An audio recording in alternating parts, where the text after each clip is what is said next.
Hey there, pirates. Welcome aboard the Anime No Me channel. Shanks didn't want to meet Luffy, not even in Wano after his awakening. And there's a huge reason for that, which we're revealing in today's video. Guys, let's start from the cradle of this theory, tracing the red line all the way back to the beginning of the saga. Shanks bursts into the story in Chapter 1, like a hurricane of charisma in the East Blue, saving little Luffy from a Sea King and leaving the straw hat as his legacy. He promises, "We'll meet again when you've become a great pirate." That's not just a cute goodbye, it's a massive clue. Shanks sees potential in Luffy, but instead of sticking around like a protective godfather, he sails off to the horizon, letting the kid grow on his own. Why? Because Shanks knows the path to becoming the Pirate King is paved with dangers Luffy has to face without crutches. In that same Chapter 1, Shanks loses his arm to the sea monster but laughs it off as if it were just a scratch. That shows his philosophy: sacrifice shapes heroes. He doesn't want to steal Luffy's spotlight, he wants the kid to shine on his own. That's why he avoids an early reunion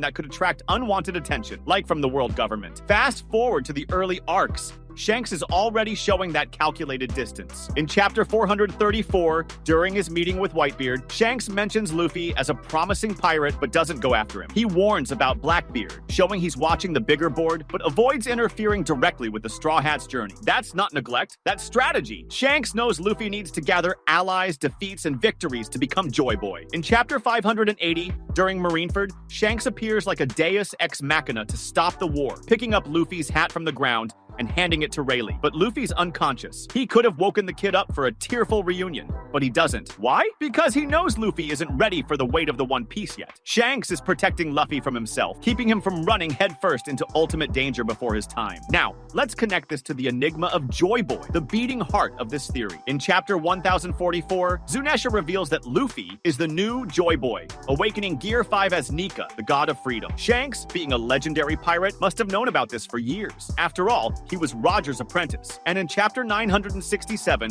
Roger laughs upon discovering the truth about Joy Boy and Laugh Tale. Roger, Shanks' mentor, decides not to claim the One Piece because it's too early, passing the torch to the next generation. Shanks inherits that vision. He doesn't meet Luffy because he's waiting for the sign, like in Chapter 1054, when he sees Luffy's wanted poster as a Yonko and declares, "It's time to go after the One Piece." That's the trigger. Shanks avoided meeting him so as not to rush the process, knowing Luffy had to walk the path alone to become the savior Roger foresaw. Let's dig deeper into Shanks' role as the Guardian in the Shadows. In Chapter 1079, Shanks obliterates Kid with a single strike that echoes his overwhelming power, proving he could have helped Luffy 1,000 times, but didn't. Why? Because he's playing the long game, protecting the world's balance. Back in Chapter 434, he warns Whitebeard about the dangers of the New World, acting as a watchman, keeping the Yonko in check so Luffy can grow without divine interference. Shanks knows that an early encounter could attract Imu and the Gorosi, like in Chapter 906, where Imu is revealed as the puppet master behind everything. If Shanks had approached Luffy too soon, the world government might have hunted the boy down as an immediate threat, instead of letting him mature. In Chapter 580,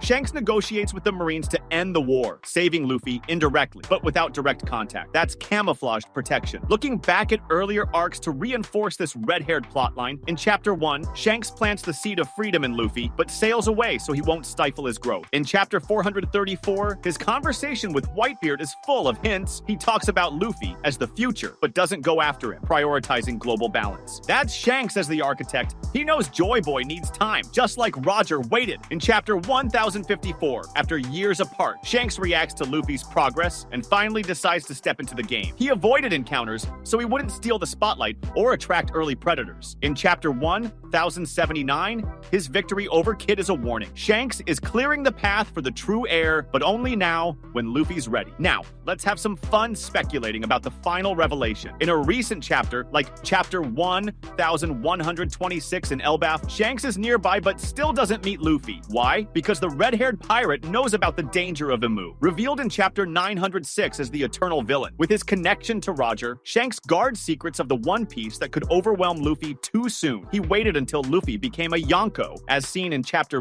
1054, to finally approach him. The theory explodes. Shanks reveals he avoided meeting Luffy to protect him from a global hunt, letting him forge his own destiny as Joy Boy. Connecting this to Roger's legacy, in Chapter 967, the Pirate King laughs at the truth and passes on the hat. Shanks does the same in Chapter 1, but from a distance. He's replicating the plan. Wait for the right moment. In Chapter 580, he picks up the hat at Marineford, symbolizing that he's watching. Shanks hasn't wanted to meet Luffy until now because he's the guardian of perfect timing, keeping the boy from falling into traps before he's ready to shine. Finally, we can look at the more symbolic aspects of Shanks' journey and his role as Luffy's guardian of destiny. Shanks isn't just an indirect mentor. He's someone who understands the risk of rushing events. The story of One Piece has always been about the fight for freedom, and Shanks, in his wisdom, knows that Luffy's true freedom can only be achieved when he's strong enough to bear it. Shanks' long journey, the connection with the will of D. If we go back to the essence of what it means to be a pirate in the One Piece universe, we can see that Shanks, unlike other pirates, isn't after power or fame. He's had his days as an adventurer and a fighter, but he's not a conquest junkie like the other Yonko. The fact that Shanks doesn't chase after the One Piece also has everything to do with his deep connection to the mystery behind the will of D. Shanks knows that Luffy carries the same flame that Roger and other bearers of the D once held. That's a heavy burden, a historical weight that can't just be placed on Luffy's shoulders before he's ready. In Chapter 967, Roger laughs as he realizes the truth about the will of D and makes it clear that the One Piece cannot be claimed by someone who doesn't yet understand that legacy. This is something Shanks fully understands, and it's reflected in his actions. He knows that Luffy, as a bearer of the D, must walk his own path, fight his own battles, and discover for himself what it truly means to be the next Joy Boy. Another fascinating point that arises is how Shanks manipulates time and the course of history in subtle yet profound ways. On several occasions, he's the key piece that doesn't actively step onto the board, but ensures that things unfold as they should. He knew the exact moment to throw the straw hat to Luffy in the beginning, the right time to appear at Marineford to stop the war, and more recently, when to defeat Kid, showing that he can change the course of events when necessary, but chooses not to act recklessly. In many ways, Shanks is the antithesis of the other Yonko and pirates like Blackbeard, who lack that same self-control. Blackbeard acts impulsively and violently, never stopping to consider the consequences of his actions. Shanks, on the other hand, is strategic. He always thinks of the bigger picture. At Marineford, he doesn't show up to help Luffy directly, but to save the future of everyone by stopping the war between the Marines and the pirates. He could have ended the conflict differently, but choosing that precise moment to intervene was his way of saying he already knew what Luffy needed to go through. That Luffy had to follow his journey alone, no matter how painful it was. Now, looking at the revelation in Elbaf, chapter 1126, we once again see Shanks acting as a careful observer. His presence there, close to Luffy but without direct involvement, reinforces his role as a protector and guardian throughout the story. It's as if Shanks has been maintaining the world's balance in an almost invisible way, aware that if he were to step in directly, he might throw everything into chaos. This becomes even clearer